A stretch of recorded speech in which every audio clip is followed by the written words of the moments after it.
ज्ञानेश्वरासी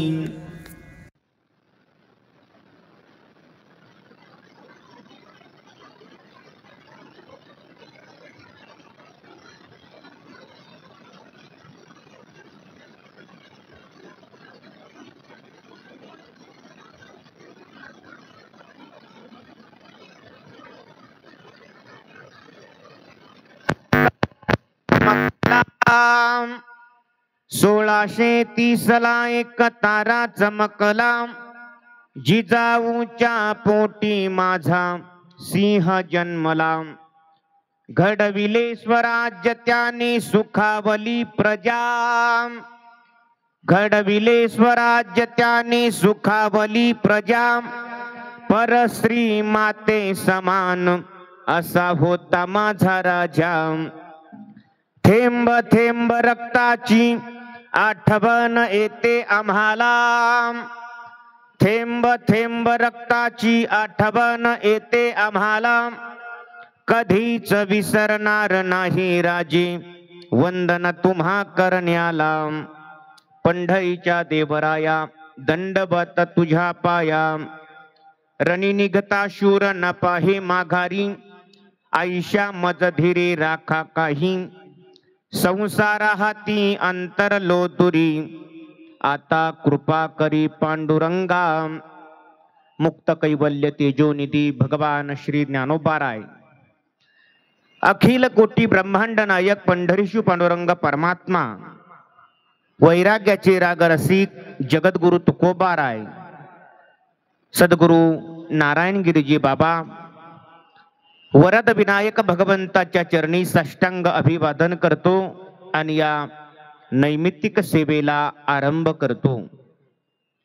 आपला हा चालू असलेला वरद विनायक भगवंताचा तपोपूर्ती महोत्सव आणि या महोत्सवामध्ये अनेक थोर थोर साधू संतांचं आगमन, साधू संतांचं पूजन आणि बाबांचं जे काही मार्गदर्शन अतिशय अगदी नियमाप्रमाणे आणि काटेकोरपणानं हा सोहळा चालू आहे. या सोहळ्याचं वैभव आपल्या संपूर्ण जिल्ह्यामध्ये, महाराष्ट्रामध्ये यूट्यूबच्या माध्यमातून असेल, अनेक गुणीजनांच्या माध्यमातून असेल, ते महाराष्ट्रामध्ये पोहोचलेला आहे.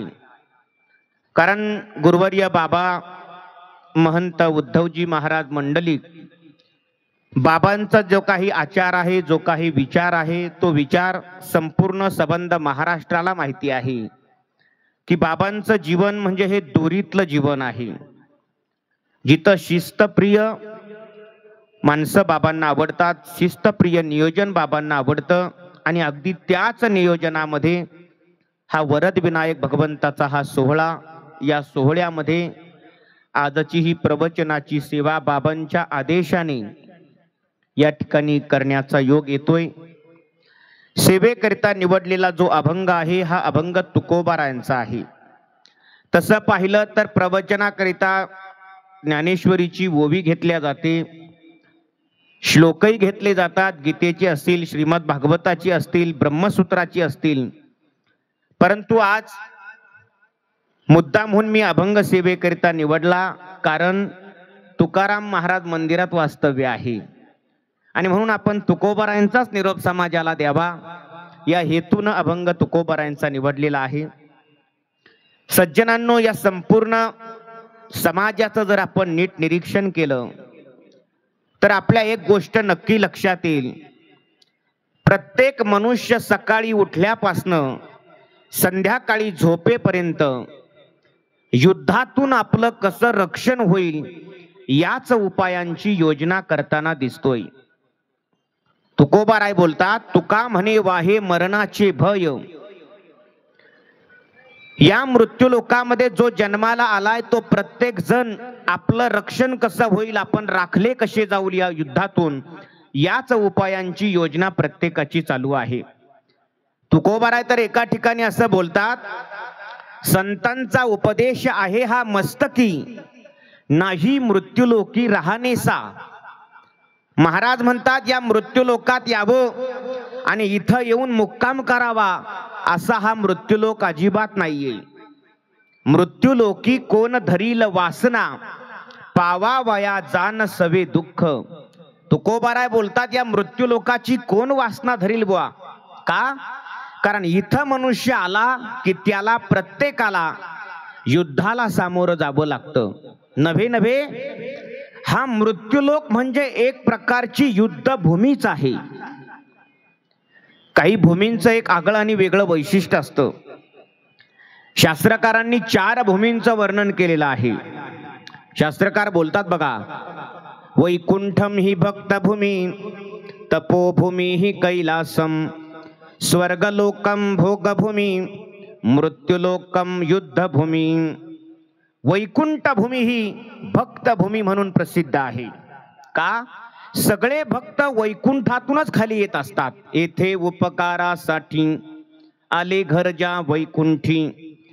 भगवान परमात्म्याने वैकुंठामध्ये मीटिंग भरवली आणि सगळ्या भक्त मंडळींना बोलावलं की बाबा हो, माझा कलंकी असणारा 10वा अवतार व्हायला आणखी उशीर आहे, पण मध्यंतरी या समाजामध्ये समाजाच्या आचार आणि विचाराची थोडी पडझड झालेली दिसते. म्हणून तुम्ही काय करा, तुम्ही खाली जा आणि समाजाला भक्ती मार्गाला लावण्याचं काम करा. सगळ्या भक्तांना खाली पाठवलं. अर्जुनाला सांगितलं, अर्जुना तू विसोबा खेचराच्या रूपानं खाली जा आणि समाजाला भक्ती मार्गाला लाव. पितामह भीष्माचार्यांना सांगितलं, पितामह तुम्ही श्री संत सेना महाराजांच्या रूपानं खाली जा आणि समाजाला भक्ती मार्गाला लावा. असा ठराव वैकुंठात पास झालाय आणि ते स्वतः सेना महाराज सांगतायत. असता वैकुंठासी काय सांगे ऋषिकेशी, जावोनी मृत्युलोकासी जनभक्तीसी लावावे. आणि मग आज्ञा वंदोनी या श्री जन्मलो न्हावी याचे घरी. सेना महाराज सांगतायत भक्त सगळे वैकुंठातून खाली येतात. आता बऱ्याच वेळेला होतं काय, बाबा महाराज आपण प्रवचन कीर्तनाला जातो ना, वर्ष श्राद्धाचं असेल, दशक्रियेचं असेल, बऱ्याच वेळेला जो मनुष्य गेलेला असतो ना, त्याच्या नावापुढे वै हा शब्द लिहिलेला असतो. त्या वैचा अर्थ आपण काय करतो, अरे पण ज्यानं आयुष्यामध्ये कधी परमार्थच केला नाही, ज्यानं कीर्तन ऐकलं नाही, ज्यानं प्रवचन ऐकलं नाही, ज्यानं ज्ञानेश्वरीचं पारायण केलं नाही, ज्याला कीर्तन काय आहे हे सुद्धा माहिती नाही, आयुष्यभर ज्यानं परमार्थाकडे आपली पाठच फिरवलेली आहे, त्याच्या नावाच्या समोर सुद्धा वै लिहिलेलं असतं. मग त्या वै शब्दाचा अर्थ आम्ही जेव्हा तिथं कीर्तनाला जातो, वै म्हणजे वैकुंठवासी असा करत नाही. वै म्हणजे वैफल्यग्रस्त. वै शब्दाचा अर्थ आयुष्यात त्यानं परमार्थच केला नाही, मग त्याला वैकुंठवासी कसं म्हणावं? नाही, वैफल्यग्रस्त. वैकुंठवासी कुणाला? जे वैकुंठातून येतात, आपलं काम करतात आणि काम झालं की आल्या पावलीच निघून जातात, त्यांना वैकुंठवासी म्हणायचं. म्हणून वैकुंठ भूमी ही भक्तभूमी म्हणून प्रसिद्ध आहे. नंतर सांगितलंय तपोभूमी ही कैलासम. कैलासभूमी ही तपोभूमी म्हणून प्रसिद्ध आहे. का? तपोभूमींची तुम्ही जर परीक्षा घेतली ना, तर सगळ्यात मोठे तपोनिधी जर कोण असतील तर चित्ती सर्वदा विरक्त महादेव हे सगळ्यात मोठे तपोनिधी आहेत. गुरुवर्य वैकुंठवासी विठ्ठल बाबा घोले पाठामध्ये आम्हाला शिकवत असताना म्हणायचे, बुवा वारकरी संप्रदाय हा पहाट भजन करणारा संप्रदाय आहे. का पहाट भजन करतात माहितीये आपल्या संप्रदायात? कारण हिमालयामध्ये जे साधू राहतात ते साधू ब्रह्म मुहूर्तावर उठलेले असतात. ब्रह्म मुहूर्तेच उत्थाय चिंतयेत आत्मनोहितम. आणि ते आत्म अनाप्ताचं चिंतन करत बसलेले असतात. होतं काय, ते उत्तरेत बसलेले साधू साधना करत असतात, पण बरोबर पहाटे उत्तरेतला जो वारा आहे ना, तो दक्षिणेकडे प्रवाहित होत असतो आणि त्या तपोनिधींच्या अंगाचा वारा दक्षिणेकडे आपल्याकडे आला की आपण पहाटे जर भजन करत असो तर तो वारा आपल्याला स्पर्श करून जातो आणि आपल्या परमार्थाला बळकटी मिळत असते. म्हणून त्या तपोनिधींचा वारा आहे. आणि मग सगळ्यात मोठे तपोनिधी जर कोण असतील तर ते भगवान महादेव आहेत. म्हणून कैलास भूमी ही तपोभूमी म्हणून प्रसिद्ध आहे. स्वर्गलोकम भोगभूमी, स्वर्गभूमी ही भोगभूमी म्हणून प्रसिद्ध आहे. तिथं तिलोत्तमा राहते. तिलोत्तमा म्हणजे आपलं डांबरी मेन कापड वेगळं आणि तिलोत्तमा वेगळी. तिलोत्तमा म्हणजे काय, जिच्या अंगावर एक तीळ जरी असला ना तरी ती सुद्धा अशी शोभायमान दिसते. तिला म्हणायचं तिलोत्तमा. मी डांबरी मेन कापडाचं नाही सांगत तुम्हाला. म्हणून स्वर्गभूमी ही भोगभूमी म्हणून प्रसिद्ध आहे. आणि मृत्यूलोक ही युद्धभूमी म्हणून प्रसिद्ध आहे. या मृत्यूलोकात आला आणि युद्धाला सामोरं गेलाच नाही असा माणूस तुम्हाला शोधून सुद्धा सापडणार नाही. इथं जो जो येणार त्या प्रत्येकाला युद्धाला सामोरं जावंच लागणार. कुणाकुणाला जावं लागतं तर 3 युद्ध या मृत्यूलोकामध्ये प्रसिद्ध आहेत. 3 युद्ध. त्रिविधम युद्धम प्रसिद्धम मृत्युलोके विशेषतः देवयुद्धम, जीवयुद्धम, साधक युद्धम प्रसिद्धम. 3 युद्ध प्रसिद्ध सांगितलेले आहेत. कोणते? देवयुद्ध, जीवयुद्ध आणि साधक युद्ध. देवाला युद्ध करावं लागतं, जीवाला युद्ध करावं लागतं, साधकाला युद्ध करावं लागतं. मग देवाचं युद्ध कुणाशी, जीवाचं युद्ध कुणाशी आणि साधकाचं युद्ध कुणाशी? तर ऐका, देवाचं युद्ध दैत्यांशी, जीवाचं युद्ध स्वकीयाशी किंवा परकीयाशी आणि साधकाचं युद्ध संसाराशी. देवाचं युद्ध हे दैत्याशी. तुम्ही म्हणाल महाराज कोणत्या देवाचं सांगताय? नवरदेवाचं? छे, त्याचं तर रोजच युद्ध चालू आहे हो. पण इथं प्रामुख्यानं 2 देवाचं वर्णन आहे. एक आहे त्रेतायुगातले कृष्णचंद्र आणि दुसरे आहे द्वापार युगातले, त्रेतायुगातले रामचंद्र आणि द्वापार युगातले कृष्णचंद्र. रामप्रभूला युद्ध करावं लागलं रावणाबरोबर. समरांगणा आला रामे रावण देखिला. म्हणतात रामप्रभूने वानर सेना घेऊन लंकेमध्ये प्रवेश केला. शिंदे सर, मला एक जणांना विचारलं, रामप्रभूने युद्धाचा मान वानरांना कशाला दिला असेल? अहो मानवांना द्यायला पाहिजे होता ना युद्धाचा मान, वानरांना, माकडांना कशाला दिला? अहो मोठ्या माणसाच्या कोणत्याही कृतीत गांभीर्याचं असतं, ध्यानात ठेवा. वैकुंठवासी गोंदवलेकर महाराजांकडे एक ज्ञानी मनुष्य आला, ज्ञानाची घमेंड. आणि गोंदवलेकर महाराजांना म्हटला, महाराज ज्ञान का म्यान क्या होता है? म्यान म्हणजे तलवार ठेवायची. गोंदवलेकर महाराजांनी घरात आवाज दिला, अगं पोरी एक भाकर घेऊन ये आणि त्याच्यावर थोडी चटणी आण. ती भाकर आणि चटणी गोंदवलेकर महाराजांनी त्या ज्ञानाच्या हातात दिली आणि त्याला सांगितलं, ये ज्ञान का म्यान होता है. तो म्हटला अगदी बरोबर. आता आपल्याला काहीच कळायचं नाहीये, पण का? त्याच्यात गांभीर्य आहे. महाराज बोलतात, भुके भजन न भोय गोपाला, लेलो अपनी कंठी माला. जरी झाला संन्यासी माध्यान्नासी तोंडवासी. अरे बाबा, पोटात जर अन्नाचा कणही नसेल आणि तुम्ही कितीही ज्ञानी असला, तुम्हाला ज्ञान तर प्रगट करायला अन्न पाहिजे ना पोटात. मग ज्ञान का म्यान क्या होता है? तो हे अन्न ज्ञान का म्यान होता है. मोठ्याच्या कृतीत गांभीर्य असतं. तसं रामप्रभूने माकडच का नेली? गांभीर्य आहे. का? लंका सोन्याची होती. जर माणसं नेली असती तर युद्ध बाजूलाच, यांनी खिशेत भरायचा कार्यक्रम राबवला असता. म्हणून माणसं नाही नेली. दुसरं कारण, लोक माणसं नेली असती तर जेवणाची पंचायत, युद्ध करायचं का जेवण बनवायचं? मग माकडांनी युद्ध केलं कसं? राणीची या पाले खायरा, रानातला जंगलातला पाला खाऊन माकडांनी युद्ध केलं, म्हणून माकडं नेली. आणि तिसरं कारण, माकडच का नेली? माणसांना दाखवून द्यायचं होतं तुमच्यापेक्षा माकडं सुद्धा चांगली कामं करू शकतात, म्हणून जरा जमिनीहून चाला, ह्या त्याच्यातला हेतू आहे. आणि ज्या वेळेला रामप्रभू रावणाच्या समोर गेले, आपली आर्य संस्कृती आहे, रावणा पुढे पहिल्यांदा प्रस्ताव मांडला. रावणा, अरे तू जेवढे युद्ध पाठवलेत ना, तुझे सगळे जेवढे वीर पाठवलेत सगळे वीर मी धुळीस मिळवलेत. आता एकच कर, एक तर शरण नाही तर मरण. तुझे अंगलग वधियेले वीर, होई शरणागत किंवा युद्धासी सादर. पण शरण जाईल तो रावणच कसला हो.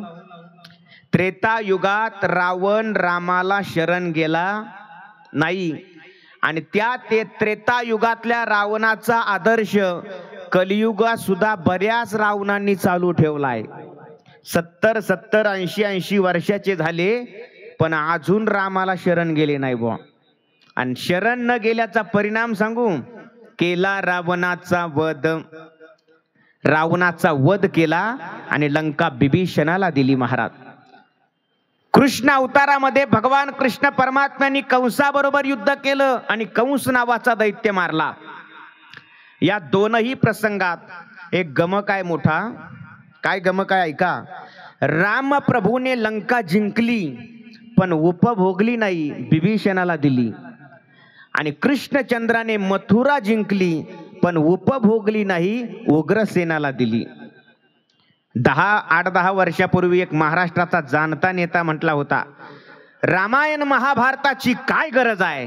काय गरज आहे? हीच गरज आहे. अरे आपली हिंदू संस्कृती ही त्यागप्रधान संस्कृती आहे आणि या संस्कृतीचा ब्रीद वाक्य आहे त्यागाश्चान्ति रणंतरम. त्यागप्रधान संस्कृती आहे. म्हणून रामायण महाभारताची या भारताला नितांत गरज आहे, नितांत. पण लोक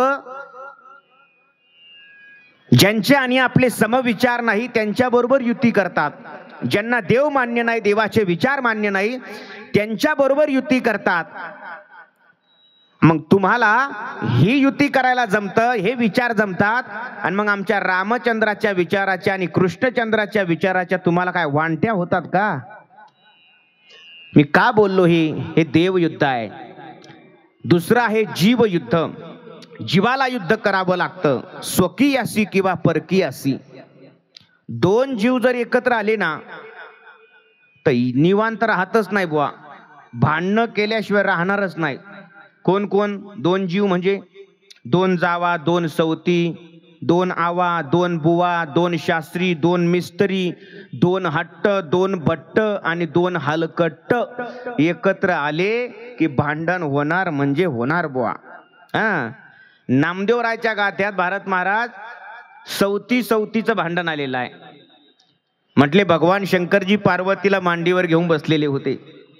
गंगा डोक्यात आहे आणि फार गोड संसार चाललाय. अहो देवळात घंटा आणि संसारात तंटा नसेल तर तो संसार निरस आहे, मजाच नाही. हे तुमचे अनुभव सांगतोय मी. आणि मग तिथं भांडण थोडं लावलं पाहिजे. मग ते खातं स्वतंत्र दिलंय कुणाकडं? नारद महाराजांकडं. आणि मग नारद महाराजांचा तिथं प्रवेश झाला. चौतोंड्याचा पोर एक नार्या भला. वर्णन आलेलं आहे नामदेवरायांच्या गाथ्यामध्ये. तो खेळ्या माझी आगळा रे, कुचाळी करोनी पोरे भांडवी, आपण राहे वेगळा रे. आणि मग नारद महाराजांनी पार्वतीला बोलावून घेतलं. आता पार्वती उठली, भगवान शंकरही निघाले. नाही नाही तुम्ही बसा म्हटले. तुम्ही नाही, फक्त पार्वती. भगवान शंकर म्हटले, अर हे पहाटेचा शपथविधी उरकायच्या मागं दिसतंय, एकटाच दादा चालवला. आणि मग बाजूला नेलं महाराज पार्वतीला. निवृत्ती बाबा वक्ते पंढरपूरकर यांच्या भाषेत सांगू तुम्हाला, त्यांचं आहे ते, माझं नाही. नारद महाराजांनी पार्वतीला असं बाजूला नेलं. नारद महाराज म्हणतात, अगं पारे, तुला कळतंय का त्याच्या डोक्यात काय आहे? ती म्हणे काय नाही, असं नाही, एखादी लीक नाही, मोठी ऊ बसलीये ऊ. म्हणे कोण? गंगी. म्हणे गंगी? अगं मोठी माणसं म्हटलं की चालायचंच. म्हणे नाही नाही मला कळलं पाहिजे. म्हणे जाऊन विचार. आणि मग पार्वती माता गेली. भगवान शंकरजीला म्हटले जटा सोडा. भगवान शंकरजी म्हटले कशाला? विंचरायच्यात मला, सोडा. आता स्त्री हट्टा पुढं नमावं लागलं. भगवान शंकरजीने जटा सोडल्या, गंगाच बाहेर आली. आणि मग काय महाराज दोघीचे भांडणं सुरू झाले. तू इथं आलीच कशी? हा सप्ता माझ्या ताब्यात असताना तू आलाच कसा? आहे का नाही? हा, तू आलीच कशी इथं? वर्णन केलं नामदेव महाराजांनी महाराज त्याचं. गंगा गौरी भली भांडवी संभ्यासी धाडिले वनारे, खेळ खेळे परी ठाई न सापडे, आपण राहे वेगळा रे. हे नामदेवरायांच्या गात्यात आलं. हे याला सवतीचं भांडण म्हणायचं. दोन जीव एकत्र आले का गप बसत नाही बुवा, म्हणजे जीवाचं स्वकीय अशी भांडण. खरं सांगा मला, छत्रपती शिवाजी महाराज कोण होते हो? हिंदूच. मिर्झा राजे कोण होते? हिंदूच. मुधोळचे घोरपडे कोण होते? हिंदूच. जावळीचे मोरे कोण होते? हिंदूच. आणि यांनी भांडण कोणाशी धरलं होतं? छत्रपती शिवाजी महाराजांबरोबर. आपलेच लोक आपल्या बरोबर भांडायला लागले हो. नाही तुम्हाला खरं सांगू का, तुम्ही म्हणाल महाराज आपलेच लोक म्हणजे आपल्यावर आक्रमण साधे नाही झाले आतापर्यंत. अहो, आपल्या देशावर जेवढी आक्रमणं झाली ना, तेवढी आक्रमणं अजून कुठल्या देशावर झालेली नाहीत. एवढी आक्रमणं या भारताने सहन केलेली आहेत. मग तुम्ही म्हणाल महाराज आपले लोक कर्तबगार नाहीत का? प्रचंड कर्तबगार आहेत. आपली माणसं म्हणजे सूर्यासारखी आहेत, पण दुर्भाग्य आहे ते अंधाराची चाकरी करणारे आहेत. नाहीतर त्या वेळेला जर मराठा, जाट, राजपूत, माळी, कोळी, धनगर, वंजारी सगळे एकत्र राहिले असते ना, तर सर काय टाप होती हो त्या तुर्कांची खैबर खिंडीच्या अलीकडे यायची. पण आपण आपल्यात भांडत बसलो ना, त्याचा परिणाम या तुर्कांचे लोंढे आपल्याला सोसावे लागले. याला म्हणायचं जीवाचं स्वकीय अशी भांडण, जीवाचं परकीय अशी भांडण. छत्रपती शिवाजी महाराजांना इंग्रजाबरोबर भांडावं लागलं, मुघलाबरोबर भांडावं लागलं. हे जीवाचं परकीय अशी असणारं भांडण आहे. म्हणजे देवयुद्ध पाहिलं, जीवयुद्ध पाहिलं, आता साधक युद्ध आहे. साधकाला सुद्धा युद्ध करावं लागतं संसाराशी. कोणत्या संसाराशी? संसार दोन प्रकारचा, एक आहे अंत संसार आणि एक आहे बाह्य संसार. या अंत आणि बाह्य संसाराशी साधकाला रात्रंदिवस युद्ध करावं लागतं. रात्री दिवसा महायुद्धाचा प्रसंग. अंतर्बाह्य जग आणि मन. अंतर्बाह्य आणि पुढं जग आणि मन. अंत संसार मनाबरोबर, बाह्य संसार जगाबरोबर.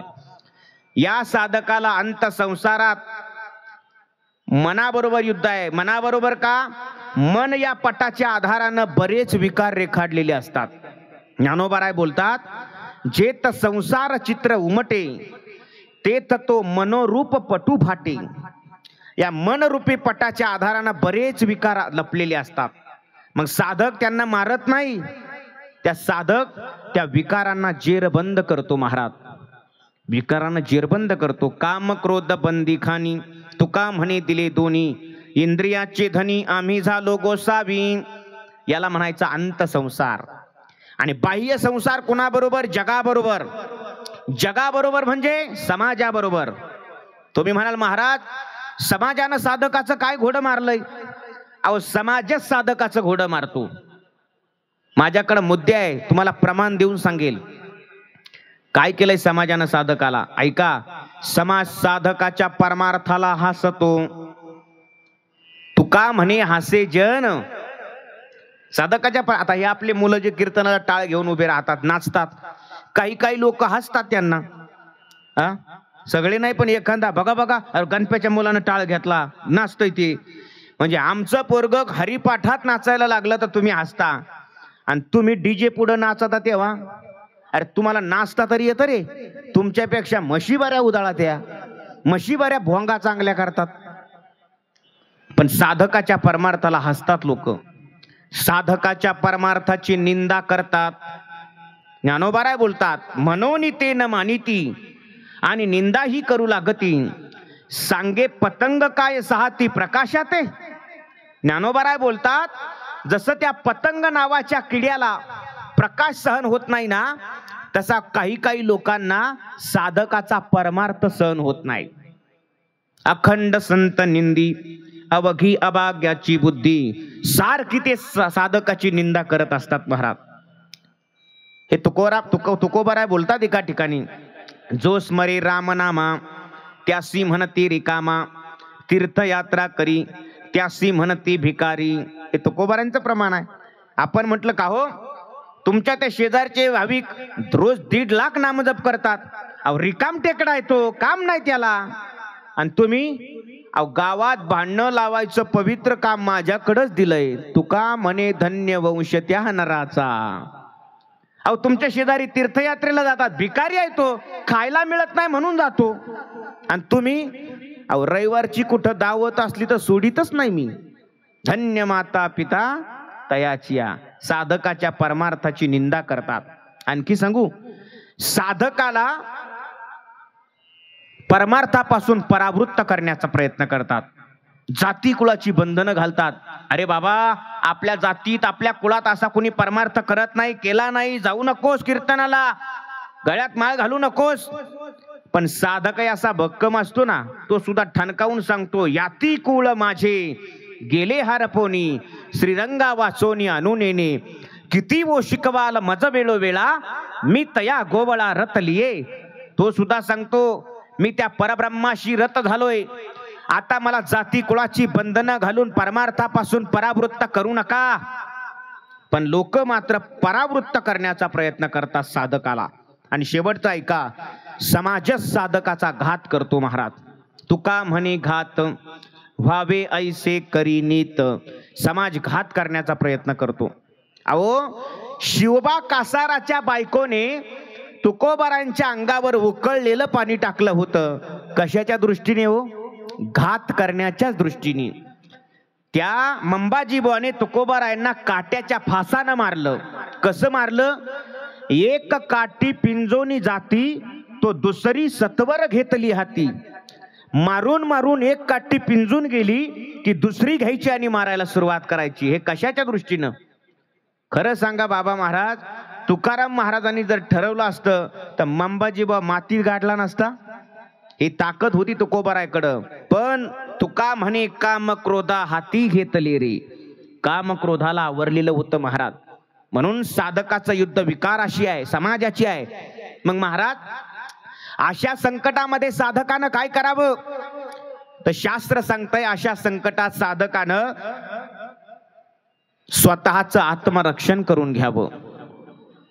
भागवतामध्ये एक श्लोक आलाय, वसुदेवजी महाराजांनी सांगितलाय तो. आता श्लोक पाठ करीन म्हटलो, पण तुमच्या संगतीचा परिणाम पाठच नाही झाला. पण अभंग आहे एक बघा. वसुदेवा देत देवकी बहीण, लग्ना माझी विघ्न झाले ते ऐका. आकाशाची वाणी सांगत असे कंसा, मानी हा भरवसा बोलण्याचा. आठवाईचा पुत्र वधील तुझसी, ऐकोन या मानसी क्रोधावला. घेवोन या खड्ग मारा या धावला, हात तो धरिला वसुदेवे. वसुदेवजी महाराज सांगतात, त्या ठिकाणी माझं मरण होतं. कंस खड्ग घेऊन मारायला धावला होता, पण मी तिथं आत्मरक्षण करून घेतलं. कसं? बाबा रे, सगळी मुलं तुला देऊन टाकू आम्ही, आम्हाला बंदी खाण्यात ठेव पाहिजे तर. मग बंदी खाण्यात राहिलो, पण मरण चुकवलं, आत्मरक्षण करून घेतलं. म्हणून साधकानं संकटात आत्मरक्षण करावं. पैसा राखावा, संकटात कामाला येईल म्हणून. माणसं इतकी उधळ मांडकी झालीत, अख्खा पैसा उधळवतात आणि संकट आलं का मग लोकांपुढे हात पसरवतात. आणि नाहीच कुणी मदत केली का मग आत्महत्येसारखा विचार करतात. पण शास्त्र सांगतंय पैसा राखावा, संकटात कामाला येईल.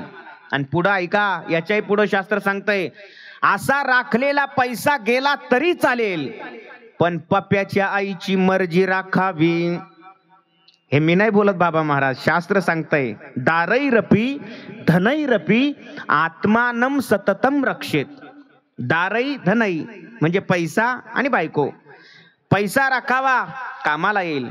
पैसा गेला तरी चालेल, पप्याची आईची मर्जी राखावी. का? कारण पैसा गेला तर परत मिळवता येईल, पण पप्याची आई रुसून गेली तर कोण देईल? मग सासूलाच पाया पडावं लागेल, द्या पाठवून आता एवढ्या वेळेस. ऐका नाही, हे मी बोलत नाही, हे तुम्हाला उपनिषद सांगताय. उपनिषदातलं सूत्र आहे ते एक. माझा मुद्दा एवढाच आहे, पैसा राखावा, संकटात कामाला येईल. पैसा गेला तरी चालेल, पप्याची आईची मर्जी राखावी. आणि पुढं ऐका, पप्याची आई रुसून गेली तरी चालल, पण आत्मानाम सततम रक्षे, स्वतःचं आत्मरक्षण करावं. एक तुम्ही कधीच न ऐकलेलं प्रमाण सांगतो तुम्हाला. निळा म्हणे कुवा कुलाल हरिभक्त, पिपा रजपूत प्रिय तुम्हा. कुंभार समाजामध्ये एक कुवाजी म्हणून भगवत भक्त कुवाजी होऊन गेले. शिंदे सर, ते कुवाजी असे होते, रात्री 2 वाजता जरी वारकरी घरी आले ना तरी बायकोला उठवायचे आणि स्वयंपाक बनवायला लावायचे. वारकरी जेव घालायचे. 2ला आले तरी 3ला आले तरी बायकोला उठवणार, स्वयंपाक बनव, वारकरी जेव घालायचे. शेवटी रोजचीच कटकट हो, ती बायकोही वैतागली. तिनं साफ सांगितलं, आजपासून घरात एक तर मी राहील नाही तर वारकरी राहतील. बाबा महाराज, आपली बायको जर असं म्हटली आपल्याला, आजपासून घरात एक तर मी राहील नाही तर वारकरी राहतील, तर तुम्ही काय करताल हो? आपण वारकरी घराबाहेर नाही गावाबाहेर नेऊन घालू डायरेक्ट. हा, पण महाराज ते भगवत भक्त कुवाजी होते हो, राजस्थान प्रांतातले ते.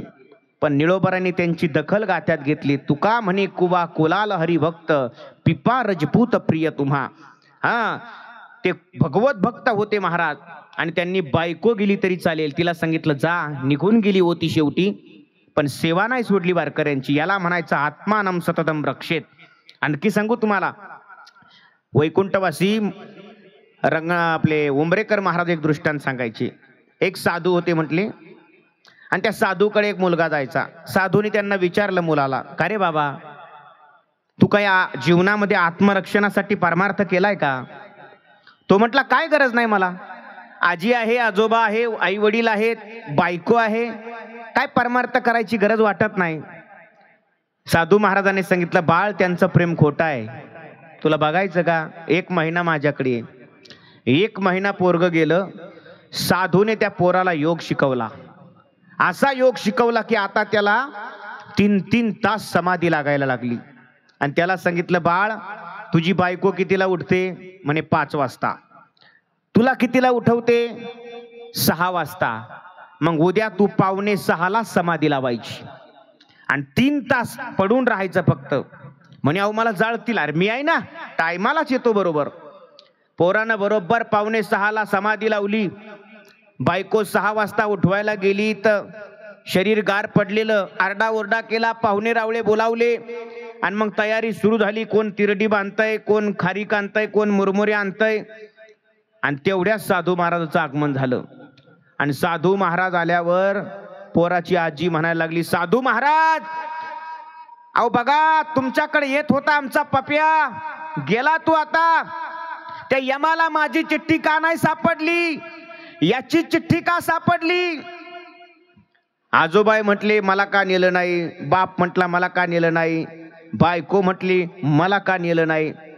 साधू महाराज हुशार होते महाराज. त्यांनी त्याचं मनगट पकडलं. हो, हे पोरग जिवंत होऊ शकतं. काय बोलताय? माझ्याकडे ताकदच तशी आहे. 1 ग्लास भर दूध आणा. दूध आणलं. साधून खिशातून एक पुडी काढली. त्याच्यात वल्ली होती. काय वल्ली होती? काय नाही, पिठी साखर होती त्याच्यात. त्याच्यात टाकली, सांगितलं, ऐका, हे दूध जो घेणार तो मरणार आणि हे बाळ जिवंत होणार. कोण घेतय? पाहुणे रावळे म्हणे, आम्ही बाहेर कोण कोण आलंय पाहून येतो एकदा. जसे गेले तसे आलेच नाही परत. आणि मग आता घरातली माणसं. साधू महाराज म्हटले, आजी, तुम्ही तर म्हणत होत्या ना यमाला माझी चिठ्ठी का नाही सापडली? तुमची चिठ्ठी धरून आणली म्हणे, आता घेता का औषध? आजी म्हणे, अय मी आल्या, मी आणखी कडा कडा हरभरे फोडीते, मला मारितो काय? बापाला ते नाही म्हटला. मग बायकोवर वेळ आली. बायको म्हणे, महाराज, अहो मौत झाली, दशक्रिया झाला, वर्ष श्राद्ध झालं का दणकून दुसरं लग्न करीन, पण औषध नाही घेणार मी. आणि महाराज ते सगळं ऐकलं होतं त्यानं, कारण समाधी तोपर्यंत मोडली होती त्याची. आणि मग साधू महाराज म्हटले, बरं तुम्ही नाही घेत, मग मीच घेतो औषध. वा वा वा वा, जगाच्या कल्याणा.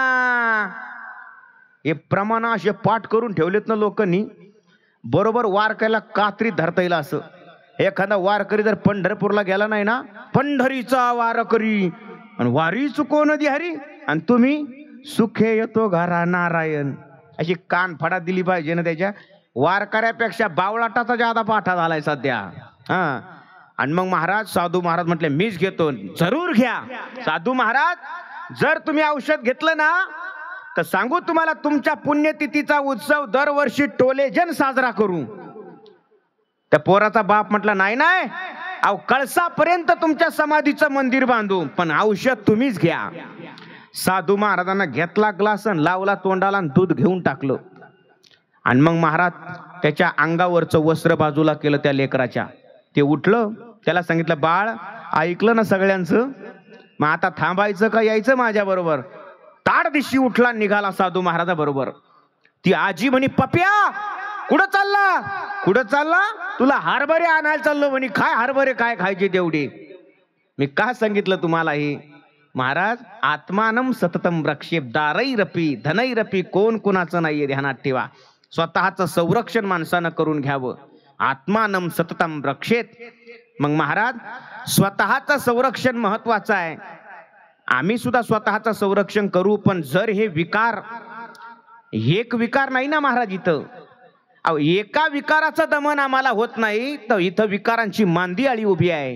एकाचेही येथे न घडे दमन, अवघी निरोधून राखू कैसी. मग महाराज बोलतात, ज्या वेळेला असं असेल ना, जर शत्रू प्रबल असला तर माणसानं त्यावेळेला काय करायचं? शत्रू प्रबल असला की माणसाने कुणाबरोबर तरी संधी करायची. संधी म्हणजे काय? कुणाकडे तरी आत्मरक्षणाची मागणी करायची. मग कुणाकडे आत्मरक्षणाची मागणी करायची? संतांकडे मागणी करा, देवाकडे मागणी करा. संत रक्षण करतात का?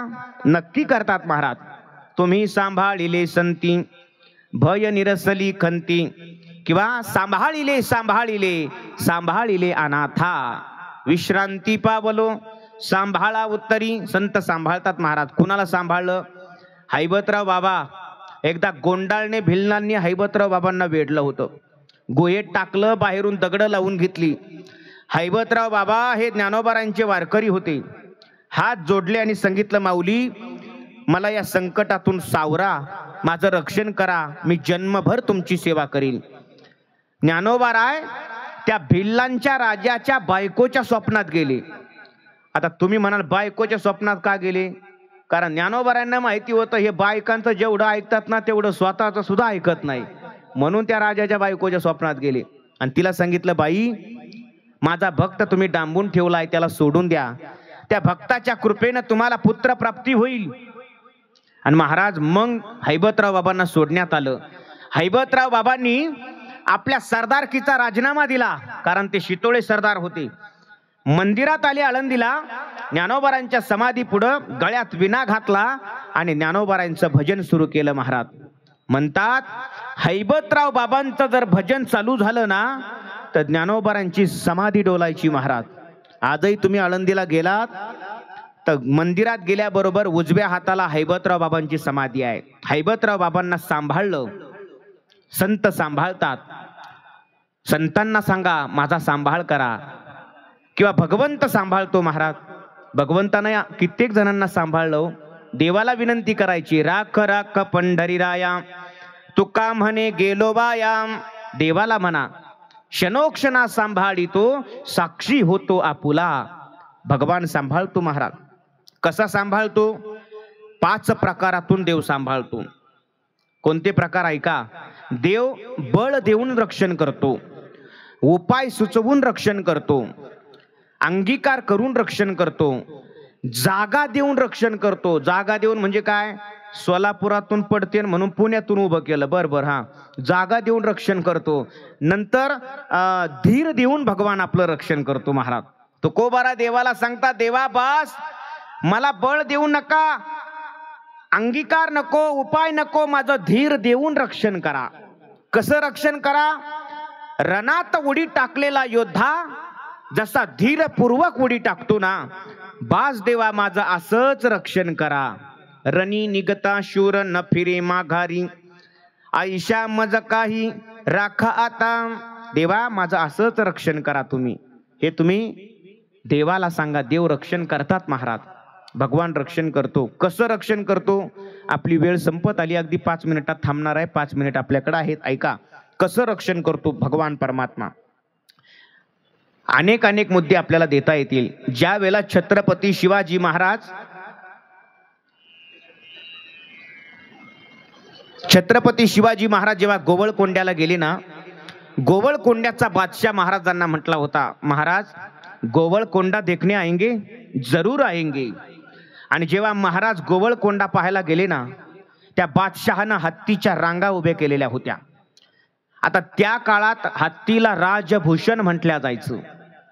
महाराज गेल्याबरोबर बादशहानं विचारलं, महाराज आप राजा कहते हैं और आपके पास राजभूषण नहीं है?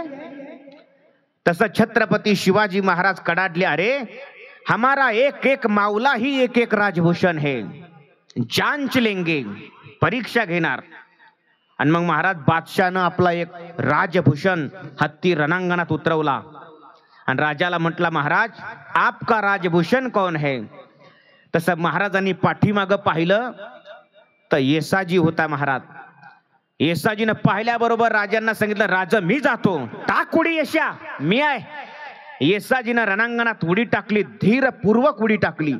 महाराजांनी येसाजीला धीर दिला आणि उडी टाकल्यानंतर अगदी काही क्षणातच येसाजीने हत्तीची सोंड धडा वेगळी केली. महाराजांनी उडी टाकली आणि येसाजीच उचलून घेतला. का? याला म्हणायचं रणी निघता शूर, न पाहे माघारी, ऐशा मज धीरे राख काही. तुम्ही बघा, ज्या वेळेला तानाजी मालुसरे पडले होते कोसळले रणामध्ये, सैन्य पळायला लागलं, पण सूर्याजी नाही पळाला. त्यानं दोरखंड कापून टाकले आणि सैन्याला सांगितलं, लढा. अरे ही मायभूमी कायम परकीयाच्या ताब्यात राहिली, आपण हिला मुक्त नाही करणार तर कोण करणार? लढून मारा किंवा एकतर उड्या टाकून मारा.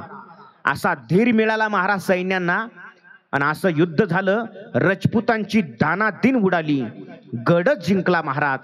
पण त्यावेळेला तान्हाजी मालुसरे गेले होते म्हणून महाराजांच्या मुखातून वाक्य निघालं होतं, गड आला पण सिंह गेला. याला म्हणायचं रणी निघता शूर, न पाहे माघारी, ऐशा मज धीरे राखा काही. धीर तुकोबारायांना सुद्धा असा धीर दिलाय महाराज देवानं. कुठं दिलाय? तुकाराम महाराजांचं लोहगावला कीर्तन चालू होतं आणि छत्रपती शिवाजी महाराजांना कळालं. छत्रपती शिवाजी महाराज नजराना घेऊन लोहगावला आले तर तुकाराम महाराज सांगतात, राजे कळलेची उदार, तुम्ही किती उदार आहात ना राजे, कळलंय आम्हाला. पण राजे तुम्ही हे पाठवलेलं धन आणि आमच्या घरात उंदरांनी उकरलेली माती दोन्ही सारखंच आहे आम्हाला. राजांना तो करारी स्वभाव आवडला आणि राजे कीर्तनातच बसले, उठायलाच तयार नाही. मोरोजी पंत आले आणि म्हणू लागले, राजे चला. राजे मोरोजी पंतांना म्हणतात, मोरोजी पंत जिजाऊ साहेबांना जाऊन सांगा तुमच्या राजाला वैराग्य झालंय.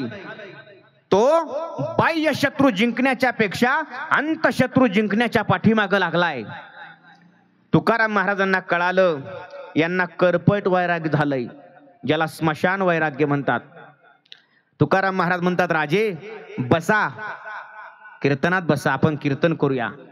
आणि महाराजांचं कीर्तन चालू झालं. महाराजांनी कीर्तनात कर्माचा विषय निवडला आणि राजांना सांगू लागले, राजे आमच्या कुळीचा कुलधर्म आहे पांडुरंगाची सेवा करणं, कुळीचे कुलदैवत पांडुरंग, आम्ही अखंड पांडुरंगाची सेवा करत राहणार. आणि राजे ऐका, तुमच्या कुळीचा कुलधर्म आहे या मातृभूमीचं रक्षण करणं, तुम्ही अखंड या मातृभूमीची सेवा करा, रक्षण करा. महाराज म्हणतात, तुकोबारांना म्हणतात की महाराज अहो पण माझा मोक्षाचं काय? राजे तुका म्हणे कुलधर्म दावी मोक्ष, कुलधर्माचा आचार विचार जर पाळला तर तुम्हाला तो मोक्षापर्यंत घेऊन जातो. तुम्ही तुमच्या कुलधर्माचा आचार विचार पाळा, मातृभूमीचं रक्षण करा. राजांना ते आवडलं हो. म्हटले बर मी आता कीर्तनातून उठत नाही. आणि ही बातमी चाकणच्या सुभेदाराला कळाली. छत्रपती शिवाजी महाराज तुकोबारांच्या कीर्तनात लोहगावला बसले. 2000 पठाण चाकणहून लोहगावच्या दिशेने येत आहेत. 2 सहस्र पठाण चाकणहून अविंध्यापुरीत पाठविले असं महिपती महाराजांनी वर्णन केलेलं आहे. आणि मग महाराज मोरोजी पंतांनी त्या 2000 मशाली पाहिल्या, धावत पळत आले. राजे उठा, राजे 2000 मशाली आपल्या दिशेने येत आहेत. राजांना उठा म्हटले पण कीर्तनातले लोकच उठून पळायला लागले. तुकाराम महाराज लोकांना म्हणायला लागले, तयासी तुकोबा बोले काही, कीर्तनातून सर्वदा उठू नये. धर्मनीती ऐसी आहे, नेनता काय सकळीक. अरे नाशिवंत देह जरी झाला भंग, तरी कीर्तन रंग सोडू नये. 7 दिवसाचा जरी झाला उपवासी, तरी कीर्तनासी टाकू नये. का? तेथे असे देव उभा. अरे इथं देव उभा असतो. आयुष्यभर परमार्थ केला आणि आता कीर्तनातून उठता. काय तंबाखू खायची तलब लागली का तुम्हाला? बसा खाली. सगळा समाज बसला. राजे म्हटले पण मी सुद्धा उठणार नाही. अहो पण राजे मरण आहे. तर राजे महाराजांना सांगतात, आजी पर्व काळ सुदीन, सन्निध बैसले वैष्णव जन. येथे कीर्तनात जरी आले मरण, तरी धन्य भाग्य पै माझी. मला कीर्तनात जरी मरण आलं ना, तरी मी भाग्यवान समजेल स्वतःला. मी उठणार नाही. आणि मग मात्र तुकोबारायांनी तो राजांचा करारी स्वभाव पाहिला. हाताच्या बाह्या माग सारल्या आणि देवाला बोलायला लागले, ए देवा, अरे जसा तू बाहेरून काळा आहेस, आतून सुद्धा तसाच काळा आहे का? अरे आयुष्य आम्ही तुझ्या सेवेसाठी घालवलं, तुझी भक्ती केली, आणि आमच्या कीर्तनामध्ये परचक्र आणतो. हरिदासाच्या वाटचे. अरे परचक्र कुठं इकडे येऊ द्यायचं असतं का तू? देवा तू माझी सेवा लाजवली. तुका म्हणे माझी लाजविली सेवा, हीनपणे देवा जिने झाले. पण ऐक देवा, जरी हे आकाश वर पडो पाहे, ब्रह्म गोळ भंगा जाय. मी इथून हलणार नाही, तुझी सेवा सोडणार नाही. देह जावो अथवा राहो. आणि महाराज देव सुद्धा थरथर कापायला लागला हो. अहो पूर्वीचे भक्त असे होते ना, देव थरथरा कापत होता. आता नवरदेव कापत नाही थरथरा. देव थरथरा कापला. साक्षात तुकोबारांच्या पुढे भगवान प्रगट झाले. महाराज ऐकोनी करुणा वचन, प्रत्यक्ष प्रगटले जगत जीवन. देवोनी तुकयासी अलिंगन, म्हणे तुवा कीर्तन करावे. तुकाराम महाराजांना आलिंगन दिलं आणि सांगितलं, महाराज तुम्ही बिनधास्त कीर्तन करा. बाहेर जे 2000 पठाण आलेत ना, त्यांना नाश्त्यावारीच संपवतो म्हणे मी. आणि देवानं लीला केली. शिंदे सर अशी लीला केली, कीर्तनात बसलेले सगळेच भाविक होते ना, सगळे शिवाजी दिसायला लागले. प्रत्येक जण शिवाजी. 2000 पठाण आले आणि ते पठाण सगळे शिवाजी दिसायला लागले. अरे इधर देखे तो शिवाजी, उधर देखो तो शिवाजी, सब शिवाजी. शिवाजी म्हणून एखादा धरून बाहेर आणला की तो निघायचा अहमद. अरे अहमद तू कब आया? तो म्हणायचा, अरे मोहम्मद मैं पहले से ही वहां था. अरे म्हटले हा तर आमदेच निघला. म्हणायचे ओ देखो शिवाजी, त्याला पकडून आणायचे. तो निघायचा शफीक. अरे शफीक तू कब आया? तो म्हणायचा, अरे रफीक मैं पहले से ही वहां था. लय विचार करून बसावलाय हा दृष्टांत मी. म्हणे बरं बरं. सगळे शिवाजी दिसायला लागले. आणि मग तसा एक पठाण ओरडला, सरदार अंदर तो सब शिवाजी है, सब शिवाजी है, तो काट डालो सबको. यालाच म्हणायचं अंधेरी नगरी, बेबुद्ध राजा, टक्का शेर भाजा टक्का शेर खाजा. काट डालो सबको. देवाला वाटलं हे तर आपल्या चांगलं टाला. आता आपणच रूप घेतली. देवानं पटकन सगळी रूप आटपून घेतली महाराज. आणि स्वतःच भगवान परमात्मा शिवाजी राजे झाले. काय राजा जाणता असेल होतो की देवानं सुद्धा माझ्या राजाचं रूप घ्यावं. स्वतः शिवाजी महाराज झाले. आणि पठाण आतमध्ये जाण्याच्या आत देवच बाहेर पडले. ओ देखो शिवाजी भाग रहा है. सगळे पठाण माग. शिवाजी महाराज म्हणजे देव. आता खरे शिवाजी कीर्तनात बसलेत. भगवान परमात्मा लोणीकंदला गेले. पठाण लोणीकंदला आले. लोणीकंद वरून भगवान गुप्त झाले, वाघोलीला आले. पठाणही वाघोलीत आले. भगवान वाघोलीतनं गुप्त झाले, आळंदी फाट्यावर आले. पठाण पाठीमाग आळंदी फाट्यावर आले.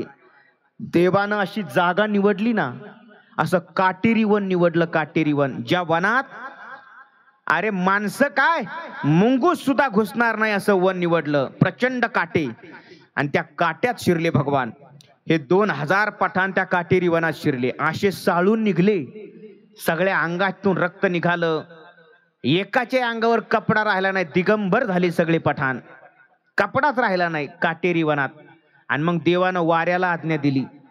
प्रचंड वारा सुटला, थंडी सुटली आणि त्या थंडीमध्ये संपूर्ण शरीराची अशी लाही लाही झाली. पठाण घोड्यावर बसून पळायला लागले. तर देवानं घोड्यांवर नजर फिरवली आणि घोड्यांना म्हटले, अरे एक तर नवरदेव बसू बसू तुम्हाला इज्जत नाही राहिली, टाका पठाण खाली. तसा घोड्याने आपल्या पुढच्या दोन्ही पाय वरती केले आणि पठाण खाली टाकले महाराज. आणि पठाणाच्या अंगावर घोडे नाचायला लागले. बड बडजीनो घोडो, खानो घनो चलनो थोडो, घोडो को एक छडो मारो, तो नीचे भडजीन ऊपर घोडो. गुरुवर्य वैद्य बाबा आळंदीला पाठामध्ये शिकवत असताना आम्हाला विनोदानं सांगायचे, बड बडजीनो घोडो, खानो घनो चलनो थोडो, घोडो को एक छडो मारो, तो नीचे भडजी ऊपर घोडो. आणि तशी अवस्था महाराज त्या पठाणांची झाली. ते घोडे थाई थाई नाचायला लागले. पठाण बेजार झाले. आणि मग आता इकडं तुकोबाराय विचार करतायत, देव म्हटले होते मी येतो, पण अजून कशी आले नाही देव. आणि मग भगवान परमात्म्यानं सगळं कार्य आवरलं आणि तुकोबाराच्या कीर्तनात गेले. दारात जाऊन म्हणतात, तुकोबारायना, तुकोबाराय मी पुन्हा येईन असं देव म्हटले. मला मुद्दा मी का सांगितलं माहिती आहे सगळं तुम्हाला? याचा एकच अर्थ तात्पर्य आहे.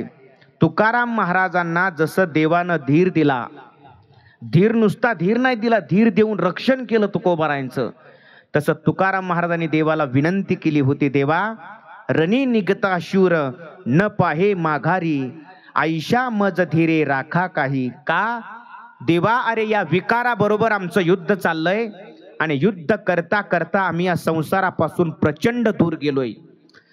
या संसारानं आम्हाला तुझ्यापासून प्रचंड दूर नेलंय, इतकं दूर नेलंय देवा की आम्हाला तुझं भजन करणं सुद्धा आता या विकारामुळे सहन होत नाहीये. देवा असं काहीतरी करा, आमच्यावर कृपा करा देवा. संसारा हाती अंतरलो दुरी, आता कृपा करी पांडुरंगा. अहो देव आपल्यावर कृपा करील हो, पण आपलंही काय काम आहे की नाही? आपलं काय काम आहे? त्याचं नामचिंतन करणं. मग तुकोबाराय सांगतात, ऐक देवा, वागवितो तुझ्या नामाची हत्यार, तुझाची बडीवार मिरवितो. देवा अरे आमच्या हातामध्ये तुझ्याच नामाचं हत्यार आहे, शस्त्र आहे. ज्ञानदेवी मंत्र हरिनामाचे शस्त्र हातामध्ये आमच्या तुझ्या नामाचं शस्त्र आहे देवा. नुसतं शस्त्र नाही, तुझ्याच नावाचं मोठेपण आम्ही या जगामध्ये मिरवतोय देवा. म्हणून ऐक देवा, जर या विकाराबरोबर लढता लढता, या संसाराबरोबर लढत असताना देवा, यदा कदाचित आम्ही एखाद्या वेळेला जर माघारीच फिरलो, तर आम्ही माघारी का फिरलो हे तुम्ही बघायचं देवा. आणि जर आम्ही माघारी फिरत असताना काही कमतरता वाटत असेल ना, तर तुम्ही स्वतः तिथं उडी घ्यायची आणि आम्हाला धीर द्यायचं. धीर देऊन आमचं रक्षण करा.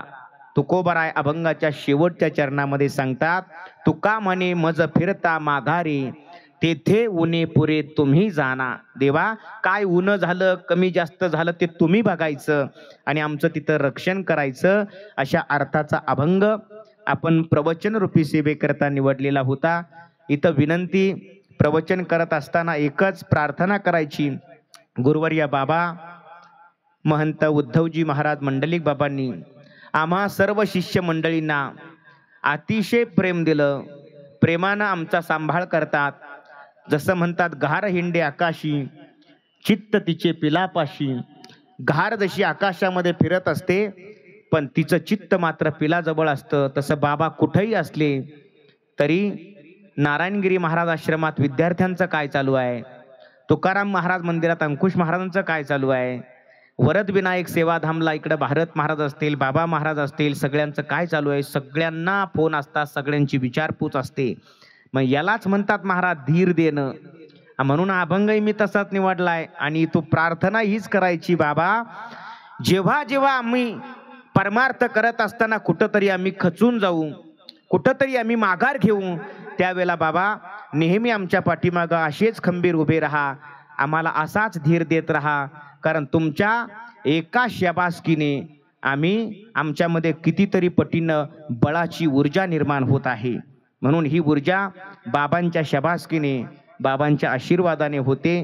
हीच प्रार्थना या ठिकाणी गुरुवर्य बाबांना करायची की इथून पुढे सुद्धा आमच्या पाठीवर तुमचा वरदहस्त कायमस्वरूपी राहू द्या, अशी बाबांच्या चरणी प्रार्थना करून माझ्या या वाणीला पूर्णविराम. पुंडलिक वरदा हरी विठ्ठल. श्री ज्ञानदेव तुकाराम पंढरीनाथ भगवान की जय. माऊली ज्ञानेश्वर महाराज की जय. जगद्गुरु तुकाराम महाराज की जय. सद्गुरु नारायण गिरी महाराज की जय. सच्चिदानंद साईनाथ महाराज की जय. वरद विनायक भगवान की जय. विठला विठला विठला विठला. पुंडलिक वरदा हरी विठ्ठल. श्री ज्ञानदेव तुकाराम पंढरीनाथ भगवान की जय. माऊली ज्ञानेश्वर महाराज की जय. जगद्गुरु तुकाराम महाराज की जय. बोलो रे भाई सब संतन की जय. आज आपल्या सप्ताहाचा 5वा दिवस आणि 5व्या दिवसाची दुपारची प्रवचन रूपी सेवा, ज्यांनी सुंदर रीतीने या ठिकाणी चिंतन